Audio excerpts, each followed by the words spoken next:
ನಮ್ಮ ದೇಶದ ರಕ್ಷಣಾ ಪಡೆ ಪಾಕಿಸ್ತಾನ ಮತ್ತು ಪಾಕಿಸ್ತಾನ ಆಕ್ರಮಿತ ಕಾಶ್ಮೀರ ಉಗ್ರಗಾಮಿಗಳ ನೆಲೆಯನ್ನ ನಾಶ ಮಾಡಿ ಪರಾಕ್ರಮ ಮೆರೆದಿದ್ದಾರೆ. ನಮ್ಮ ದೇಶದ ಸೈನಿಕರಿಗೆ ನಾನು ಇಡೀ ರಾಜ್ಯದ ಪರವಾಗಿ ಅಭಿನಂದನೆಗಳನ್ನು ಸಲ್ಲಿಸ್ತೇನೆ. ಭಾರತದ ಸೈನ್ಯ ಸಿಂಧೂರ್ ಆಪರೇಷನ್ ಅಂತೇಳಿ ಸುಮಾರು 9 ಟೆರರಿಸ್ಟ್ ಬೇಸ್ಡ್ ಜಾಗಗಳಿಗೆ ಅಟ್ಯಾಕ್ ಮಾಡಿದ್ದಾರೆ. ಈ ಅಟ್ಯಾಕ್ ಮಾಡುವಾಗ ಬೇರೆ ರೀತಿಯಲ್ಲಿ ಬೇರೆಯವ್ರ ಮೇಲೆ ನಮ್ಮ ಸೈನಿಕರು ಅಟ್ಯಾಕ್ ಮಾಡಿಲ್ಲ. ಈ ಜಾಗಗಳು ಮಾತ್ರ ಮಾಡಿರ್ತಕ್ಕಂಥದ್ದು. ಯಾಕಂದ್ರೆ ಈ ಪಾಕಿಸ್ತಾನದವರು, ಈ ಉಗ್ರಗಾಮಿಗಳು ಪಾಕಿಸ್ತಾನದವರು ಅಂತ ಗೊತ್ತಿದೆ, ಅದು ಜಗಜ್ಜಾಹೀರಾಗಿದೆ.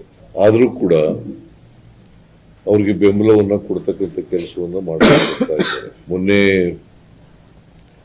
ಕಾಶ್ಮೀರದಲ್ಲಿ ನಡೆದಂತ ಘಟನೆ ಸುಮಾರು 26 ಜನ ಅಮಾಯಕರನ್ನ ಕೊಂದಾಕಿದ್ದಾರೆ. ಇವರನ್ನ ಬೆಂಬಲಿಸ್ತಕ್ಕಂಥವ್ರು, ಸಾಕ್ತಕ್ಕಂಥವ್ರು ಪಾಕಿಸ್ತಾನದವರು. ಈ ಘಟನೆ ಆದ್ಮೇಲೂ ಕೂಡ ಪಾಕಿಸ್ತಾನದವರು ಉಗ್ರಗಾಮಿಗಳಿಗೆ ಬೆಂಬಲಿಸ್ತಕ್ಕಂಥದನ್ನ ನಿಲ್ಲಿಸಿಲ್ಲ. ಅದಕ್ಕೋಸ್ಕರ ಭಾರತ ಸರ್ಕಾರ 9 ಉಗ್ರಗಾಮಿಗಳ ಸ್ಥಳಗಳನ್ನ ಧ್ವಂಸ ಮಾಡ್ತಕ್ಕಂಥದ್ದು. ಅಂತಾರಾಷ್ಟ್ರೀಯ ಮಟ್ಟದಲ್ಲಿ ಇದನ್ನ ಯಾವತ್ತೂ ಕೂಡ ಪಾಕಿಸ್ತಾನ ಖಂಡಿಸ್ತಕ್ಕಂಥ ಕೆಲಸ ಮಾಡಿಲ್ಲ.